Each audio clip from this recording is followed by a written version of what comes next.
Sio kujua. Kan.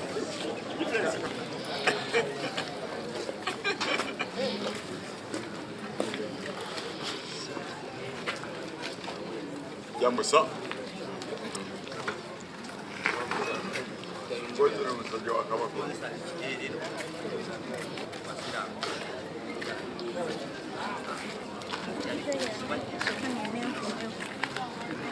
Taban.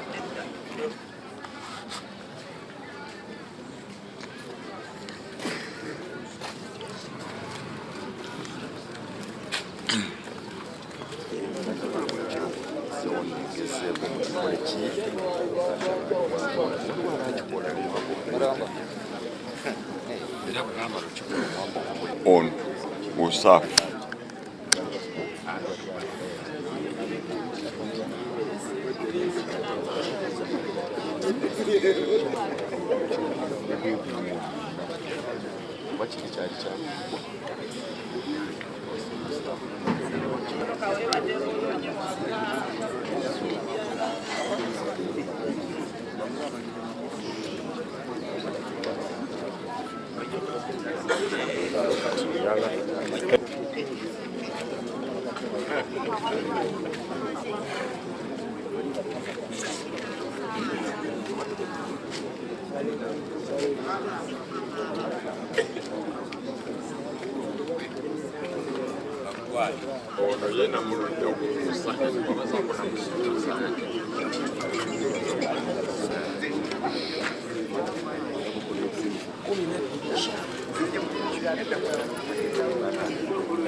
Why Sharif?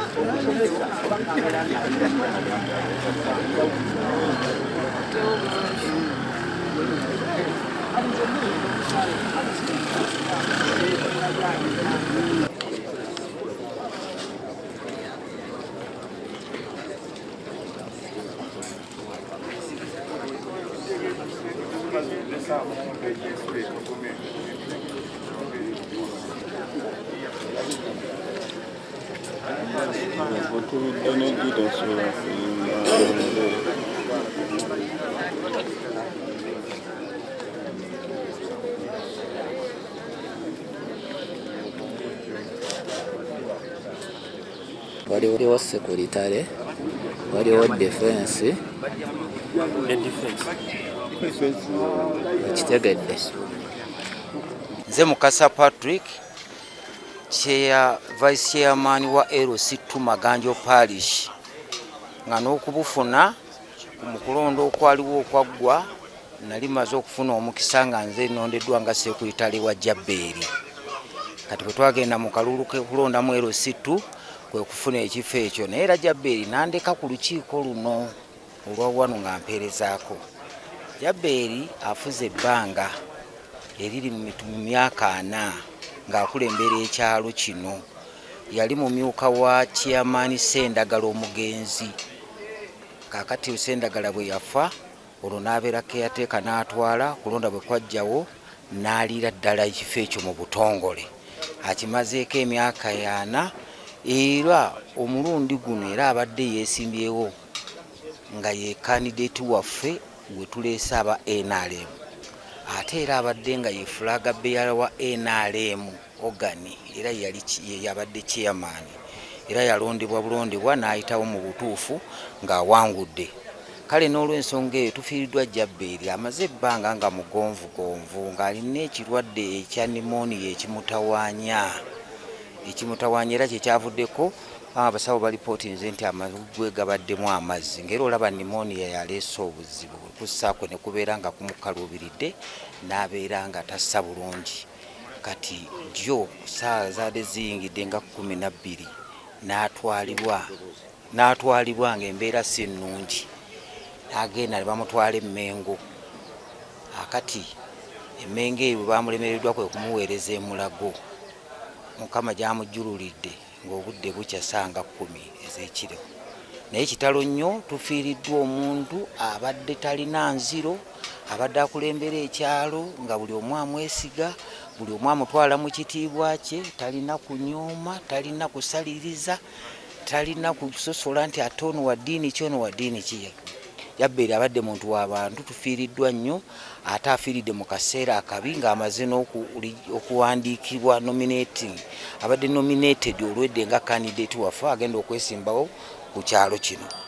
Kati tuli wano tusigadde ng'ente ezitalina mulaalo, twekumaakuma bwekumiikumi. Naye nga kitalo nnyo bannange ekya Hajji Jabbeeri, era tusuubira omutwala mu nnyumba ye y'olubeerera olunaku olw'enkya ku ssaawa 10 e Busiika gye yagula ekibanja eyo. Bwe tuli kigudde mu kitundu kyaffe. Nze Kigundu Cyrus Ssalongo, Ssentebe Maganjo A. Ekyamazima tufiiriddwa Hajji Chairman munnange wa Hajji Jabbeeri Musoke, tufiiriddwa nnyo kubanga ffenna gwe tubadde tuyigira obukulembeze, era badde ayimiriramu mu nsonga zaffe zonna ez'ekyalo ng'aziyimiriramu ate n'ez'eggwanga aziyimiriramu. Naye tufiiriddwa nnyo omuntu atazikawo. Tujja kusaba Katonda amumuze emirembe.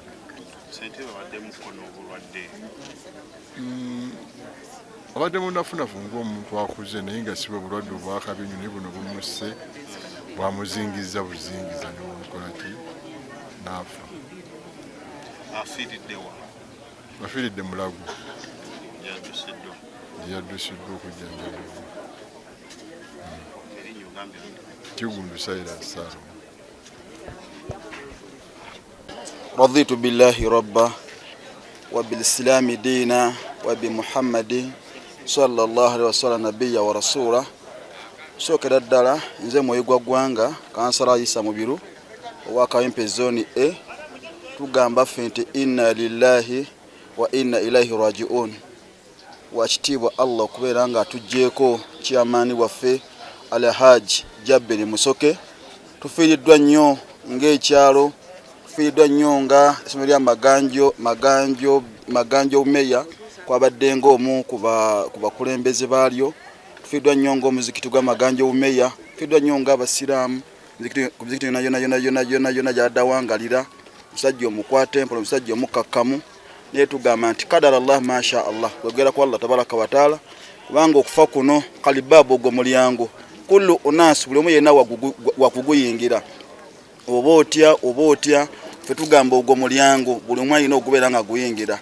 Yani ali muhimu. Leero Haji yagenze enkya, nze ngende enkya gundi yagenda. Allah yagala mucyo, Allah akyagala mucyo ki, tubeere nga tulongoosa engenda yaffe, longoosa eri bannayibabo, longoosa eri abaana, eri bazadde be, eri abantu bo, kubanga enkya ogenda okufa tekuliko gamba nti no enkya nze ngenda, si gamba nti si byakwesooka. Allah bw'atyo byabigera nti gundi gwogenda, gundi gwogenda. So tukusaba Allah tabaraka wa mukaddafe, Allah jja olugendo lwakuttemu, olugendo oluwanvu eryo, saba Allah musonyiwe emusobyeko ng'omuntu, salla berenga amwangiza, Allah mwangiza olugendo lwakutte, banga sirwangu lugendo sirwangu, salla berenga mumalira yonna gyagenze. Nze Mwoyo Gwanga Mubiru Isa, Honorable Councillor Mulonde wa Kawempe 0A. Assalamu alaikum wa rahmatullahi wa barakatuh.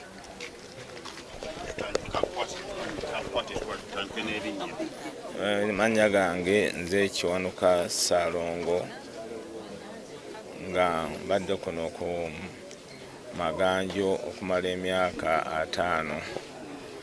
Tusobola okubika eri abatuuze mwenna ab'Akagoma, ab'Amaganjo, ab'e Kawempe, Maganjo A, n'awalala bonna abatulinaanye, taata w'abaana, taata w'ekyalo, jjajja w'ekyalo, mukwano gw'abangi, mukubya byayi, atufuddeko ekiro ekikeesezza olwaleero ku ssaawa 10. Nali wano naye ku lunaku olw'Essande ku ssaawa nga 8, nga nze omulabako nga mukwano gwange nga taata wange ne muyita n'avaayo ng'ava mu ddwaliro etula katebe wano n'ensonga zaffe zitwogeramu n'antegeeza nga bava okumukuba ekifaananyi nga bamukuba ekifaananyi nga amawuggwe ge galiko amazzi etulowooza nti byakusaaga etumala naye essaawa nnamba nangamba kangende mpummulemu nagenda n'awummula olunaku lwajjo natuusa wano kusanga 9 ez'olweggulo nensanga nga bamututte mu ddwaliro ku ssaawa 10 olwaleero ekiro ekikeesezo olwaleero ne bambikira taata waafudde tuwulira okonyolwa nti ekyejo kye tubadde tukola abantu b'amaganjobbi ekyejo kikomye abantu b'amaganjobbi mbategeeza nti taata wammwe afudde ekyejo kikomye taata wabangi n'olwekyo katumukwase katonda amuwa ekimulo ekyemirembe amannya gange nze Ssaalongo John Kiwanuka taata ono twayingira ebyobufuzi ng'ennaku z'omwezi 7 omwezi ogw'omusanvu 1987 yasooka kubeera muwanika nze ne banondanga defense nze banonda defense namala emyezi 3 ye ne bamulondanga omuwanika n'akola bulungi nnyo ku buwanika bwe ng'akola mu Bank of Uganda bwe yavaawo ne bamulonda okubanga vice chairman w'ekyalo nga addirira mwami Eliabu Musoke era n'akola bulungi nnyo okutuusa era abantu bwe bamusiima ne bamuwa okubeera chairman w'ekyalo atukulembedde bulungi tumwebaza atubuze bulungi tumwebaza twebaza ne Mukama eyamutuwa era twebaza byonna Mukama by'omusobozesezza okukola tusaba omukulu ogwo gwennyini gusigalewo nga tugoberera ye nga babadde atukolera mwebale nnyo ssebo mwebale ddala ku kakiiko ko obaddeko kakiiko ko ku kakiiko mbaddeko nga chairman w'abakadde naye nga nasooka kubeera defense w'amaganjobbi okumala emyaka 38 tusaba enkaddiye nga sikyalaba kwe kubeera waaki ow'abakadde era nga tutambula wamu kumbeera nga ninganga vice we katasobola kukola kintu nga takoze eki ataneebozezzaako lwaki oli wano Niwokulwa mutuuze munnaffe kyeyamaani waffe Jabbeeri omuntu w'abantu tunyoleddwa nnyo era tusaliddwa nnyo naye Mukama amuwe ekiwumbe ekyemirembe saawa nga 12 ne batukubire ne batugamba kyeyamaani afudde omuntu osobola okumusigira ekifaananyi Haji Jabbeeri yaani oba abadde atya embeera ze abadde muntu w'abantu abadde mukwatampula buli omu ng'amutwalira mu kiti kye buli omu amwaniriza mu kiti kye nga bw'afaanana ze embeera za Jabbeeri bwe zibadde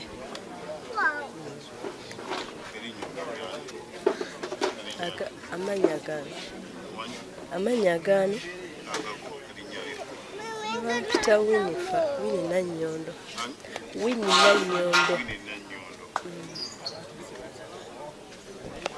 otubwiremuko obuzibu buno bwaki amawulire musanze gafuna mutya amanya Tumusiime Mary nze General Secretary we Maganjobbi LC1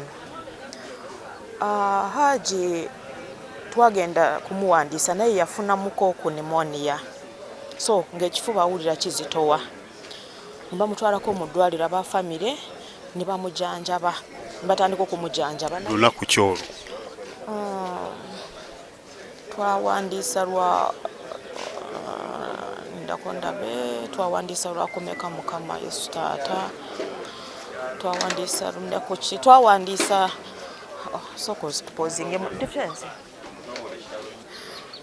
amanya Tumusiime Mary nze General Secretary Maganjobbi LC1 Haji yafunamu lubyamira so pneumonia kakati ne bamutwala mu ddwaliro ne batandika kumujanjaba then kati kugenda kumuwandiisa twamwandiisa lwa 5 ku makya naye yali ku treatment naye kati nga kwogera naye akugamba wulira ekifuba kizitowa then bamutwalako mu ddwaliro eddala Emengo bwe batuukayo ne bafuna dokita ng'abeera nga amujjanja bamuteeka ku treatment so kati olunaku lwajjo n'abagamba engeri Haji saagala atambule ngenda kujja mutwitingireko ewaka naye tikyasobose ne bamukubya n'abagamba libbize nnyo kati kwe kumutwalayo ne batuuka Emengo ne bamu examininga ne bagamba no bamutwaleko ne Mulago mu Heart Institute ne bamutwala ku Heart Institute in fact naffe nga bakakiiko ne tugobera ne family ne tuleka nga bamuwadde ekitanda naye kyembi amawulire saawa nga mu 7 gw'ekiro 7:8 ne batubikira muno Haji Afford abadde talina bulumi bwaludde nabwo bwo mu kifuba ekyo kibadde kimutawaanya no abadde tabuyina yes kyatandika just like 3 days back then tugenda nitumuwandiisa naye abadde very okay abadde talina buzibu kati essaawa zenteekateeka y'okuziika eri etya enteekateeka y'okuziika tutogeddeko ne basheeki babadde baproposinga ssaawa 10 tutudde naye tutunaba kukakasa bulungi so tukyalinze basheeke batukakase then twabo batunagenda ntukola ki nituziika leero oba nkya naye tutunaba kufuna bulungi okugamba nti no batugambe nti no bakyogeddeko naye tebanaba kutuwa final decision muno tugenda kuziika leero ssaawa 10 naye bakyogeddeko yes kati gwe obadde osenga okubeera ennyo ne Haji omuntu wali eyo musiigire ekifaananyi Haji abadde yeeyisa atya neddala eri abantu Haji abadde musajja nga agatta buli muntu gwe nga bw'obadde ojja mu ofiisi bw'abadde akukwata Haji abadde akwata buli muntu oba bibiina oba ddiini oba kyebyo byoba abadde tabeera abadde mukulembeze w'abantu bonna abadde muntu mulamu abadde mukakamu nobo badde ojja nga bakukubye omanyi wano abantu lusi bajja balwanye nakukakanya nagamba wakiri mu kifo ky'okujja kale genda ku polisi kale abadde mugata abantu tufiiriddwa nnyo Haji nga chairman w'ekyalo ky'e Maganjo B amanya tumusime Mary